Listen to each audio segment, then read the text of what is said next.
क्योंकि बहू झूठ नहीं बोलती। सुधा और राकेश के 3 बेटे थे। शादी के बाद तीनों माँ बाप से दूर रहते और सिर्फ त्योहारों में आते। माँ जी, पिताजी, अगली बार आप लोग हमारे घर आइएगा।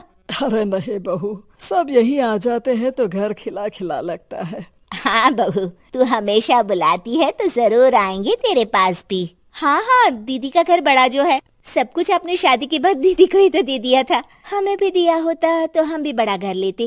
क्यों सुनील? अरे नहीं नहीं, पापा ने सबको एक बराबर ही दिया है। छोटी बहू, क्या चाहिए तुम्हें, बोलो।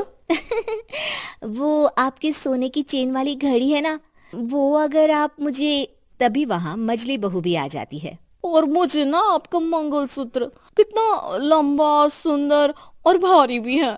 अरे हाँ हाँ, तुम दोनों को ही दूंगी बहू, चिंता ना करो। चलो अब खाना लगाओ, खाना खाया जाए। सभी मिलकर खाना खाते हैं कि पड़ोसन आ जाती है। अरे सुधा बहन, थोड़ी चीनी तो देना, घर में शक्कर नहीं है और मेहमान सर पर बैठे हैं। अरे छोटी बहू, चाची को शक्कर तो दे दो। अरे मजली दीदी, आप दे दीजिए ना, मैं यहाँ कम आती हूँ तो मुझे पता ही नहीं है कि सासू माँ सारी चीजें कहाँ रखती है। और तुम, मैं कौन सा यहाँ रोज शक्कर फाँकने के लिए आती हूँ, मुझे भी नहीं है पता। तभी बड़ी बहू हाथ में चीनी की कटोरी लेकर आती है। चाची, शक्कर आप लोगों का बड़ा सहारा है माँ जी और पिताजी को, वरना हम लोग तो यहाँ रहते ही नहीं। आप जैसे पड़ोसी हैं तो हम निश्चिंत है। और जीती रहे बहू, अब तो ये घर पड़ोस कम परिवार ज्यादा लगता है। सुधा अपनी बड़ी बहू को देखकर बहुत खुश रहा करती थी। वो उससे अक्सर घंटों बात भी किया करती, लेकिन दोनों दूसरी बहुओं का भी वो समझती थी कि शायद छोटी है, वक्त आने पर संभल जाएंगी। समय आ जाता है जब सभी को वापस जाना होता है।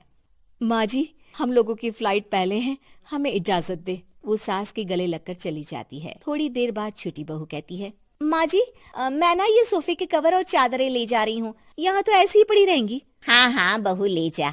और कुछ चाहिए तो बोल। और तो चाहिए बहुत कुछ, पर चलिए कोई बात नहीं, अगली बार ले जाऊंगी मैं। ऐसे ही मंजली बहू भी घर का बहुत सारा सामान ले जाती है। सभी के जाने के बाद सुधा राकेश से कहती है, घर कितना सूना लग रहा है ना। हाँ, और खाली भी। तुम्हारी दोनों बहुएं सब बटोर गई। अरे ठीक है ना, हम दोनों ही तो हैं, कितना सामान लगेगा। फिर उन लोगों की नई गृहस्थी, इतना मत सोचा करे। समय बीतता है। ऐसे ही हर साल त्योहारों में सुधा और राकेश के बच्चों की बहू आते और जाते वक्त ढेर सारा सामान पैक कर कर ले जाती। लेकिन कुछ ही सालों में सुधा का देहांत हो जाता है। पिताजी, आप यहाँ अकेले क्या करेंगे? हम लोगों के साथ चलिए। अरे नहीं नहीं बहू, इस घर में सुधा की यादें हैं, मैं उसे नहीं छोड़ सकता हूँ। अब तुम लोगों की माँ नहीं रही। देख लो, वैसे तो मैंने उसके जीते जी सब कुछ दे दिया है, लेकिन कुछ उसका पर्सनल कीमती सामान था जो ये है, ले लो।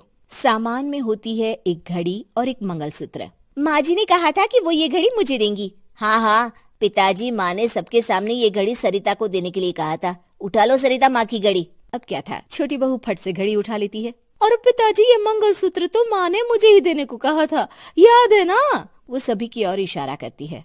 तू भी ले ले ये हार बेटा, कोई बात नहीं। मंजली फटाक से हार उठा लेती है। ससुर बड़ी बहू की तरफ देखते हैं। तुझे क्या दूं बेटा? पिताजी, माँ ने एक चीज मेरे लिए भी रखी है। सभी के कान खड़े हो जाते हैं कि आखिर सास ने क्या रखा होगा बड़ी के लिए। अरे माँ जी तो दीदी से प्यार भी ज्यादा ही करती थी, हमेशा उनसे बात किया करती। जरूर कोई बड़ी और अपनी प्रिय चीज दी होगी दीदी को। और देख लेते हैं ना, वरना तो हम भी बराबर का बंटवारा करेंगे। हाँ हाँ, कर लेना बंटवारा। लेकिन बड़ी बहू, बताओ तो, सुधा ने क्या रखा है तुम्हारे लिए? अभी तो हम लोग यही हैं पापा जी, जब जाने लगेंगे तो बता दूंगी। बड़ी बहू के मुंह से ये बात सुनकर बाकी दो बहुएं सोचने लगती हैं कि आखिर क्या है जो दीदी को सासू माँ देकर गई है। दीदी, ऐसा तो नहीं ना कि पूरे घर का आधा हिस्सा माँ बड़ी भाभी को देकर गई हो? तभी वहाँ ससुर आ जाते हैं। नहीं नहीं, ऐसा कुछ नहीं है। मकान तो तुम तीनों का बराबर से है। देखो, बड़ी बहू से तुम्हारी सास ज्यादा जुड़ी थी, न जाने क्यों घंटों बात किया करती थी। पता नहीं क्या देकर गई है उसे। और ससुर जी, आपको क्या पता, चालाकी से पूरे घर के पेपर में साइन करवा लिए हो, या फिर कोई छुपा गहना। आखिर मकान पूरा तो आपने सासू माँ के नाम ही कर रखा था ना। अब घर में ये सस्पेंस बन जाता है कि आखिर बड़ी बहू क्या लेकर जाएगी। फिर वो दिन भी आ जाता है जब बड़ी बहू के जाने का समय हो जाता है। बेटा, परसों तुम चली जाओगी, बताया नहीं, माँ ने तुम्हें क्या दिया? घड़ी और हार जो बेशकीमती था और तुम्हारी सास को सबसे ज्यादा प्रिय था, उसका तो बंटवारा भी हो चुका है। अब तुम्हारी बारी। हाँ पिताजी, आज मैं ये बात बताने ही वाली थी। माँ ने मुझे उससे भी बेशकीमती चीज दी है और वो है आप। आपसे अधिक प्रिय उन्हें कुछ नहीं था। माँ चाहती थी कि आप मेरे साथ रहें। चलिए पिताजी। बेटा, मेरे पास तो कोई पेंशन भी नहीं है और ना ही कोई प्रॉपर्टी।